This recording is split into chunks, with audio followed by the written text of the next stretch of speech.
Hvað kemur til að ungir Keflvíkingar að gefa út svona mikla bók fyrir jólin 2016? Okkur grunaði nú ekki að þetta er svona stór bók þegar að Viðar hafði samband við okkur 2011, eitthvað svoleiðis. Fyrir 5 árum. Við vorum með skrifstofurými í Reykjavíkurakademíunni þar sem hann var með aðsetur, stundaði rannsóknir. Og hann var með bók í maganum þá og hann vildi bara gefa hún út til okkur og við skildum ekki af hverju þá og við í rauninni skiljum það kannski ekki enn. En hann talaði við okkur þá og svo 5 árum síðar hefur hann samband og segist vera tilbúið með bók og við bara já, lofar og við erum til í slaginn og svo bara var þetta til og við einhvern veginn vildum ekki gera þetta öðruvísi en að gefa allt í þetta og ekki spara einstæðar í hönnun eða hverju sem er sko. Þannig að við lögðum bara allt í sölunar og erum ótrúlega stolt með þetta verk. Þetta er mikil bók og gríða mikil saga og hefur fengið mjög góða móttökur og gagnrýni. Ég bara nú á dögunum var tilnefnd til Íslensku bókmenntaverðlauna og hefur bara fengið virkilega góða umfjöllun í fjölmiðlum og menningar skribendum. Hún hefur verið sögð bara ævisaga ársins og eitt af þessum stóru tíðindum jólavertíðarinnar, þannig að við erum bara virkilega ánægð með viðtökurnar.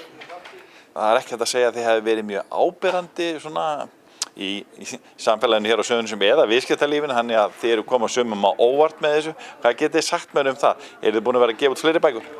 Já, við stofnuðum fyrirtækið nokkur saman 2011 þegar við vorum að ljúka við háskólanámi okkar, flest á þeim tíma og við vildum halda áfram að gera eitthvað saman. Við vorum búin að vera lengi á lesstofunni í Árnagarði við Suðurgötu dag og nótt að læra fyrir prófa svona og við gátum ekki ímynda okkur lífið án þeirra stunda saman, þannig að við ákváðum að stofna bókaútgáfu, 5 íslensku fræðingar þá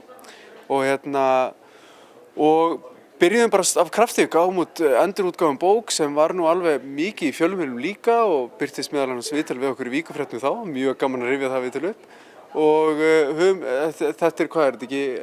Heldur þetta sé 8. útgáfan okkar, svona, ég myndi halda það sko. Og við eiginlega komum líka alltaf svona öfugt við komum svona úr afkimum sko. Við byrjuðum á því að endurútgefa bækur sem að fyrir einhverja sakir hafa einhvern veginn gleymst, fallið af einhverjum stalli sem við vildum bara reisa aftur á. Svona, já.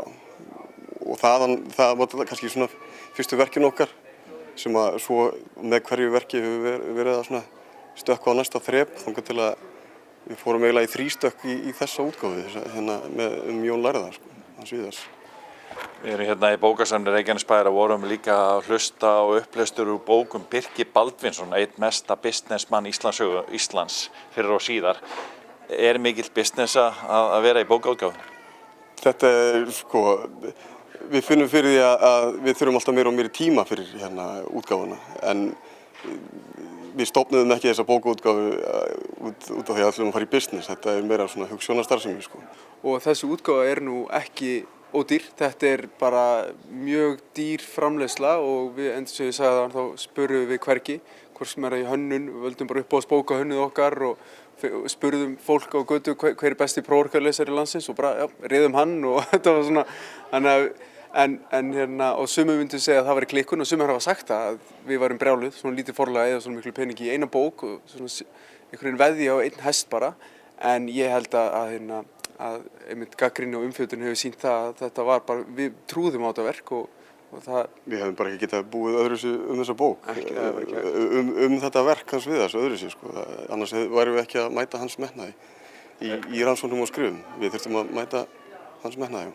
Þið þurfum þá að selja fyrir nokkra milljónir og verðið þá þar að lenda á ferðinni núna, já, á fullu fyrir jólin?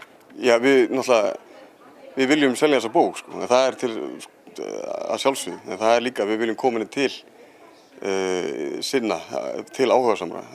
Þess vegna, eins og segi, þetta er náttúrulega dýr útgáfa en bókin ætti að vera dýrar út í verslunum sko, en það er út af við viljum að hún komist til leiðar sinnar.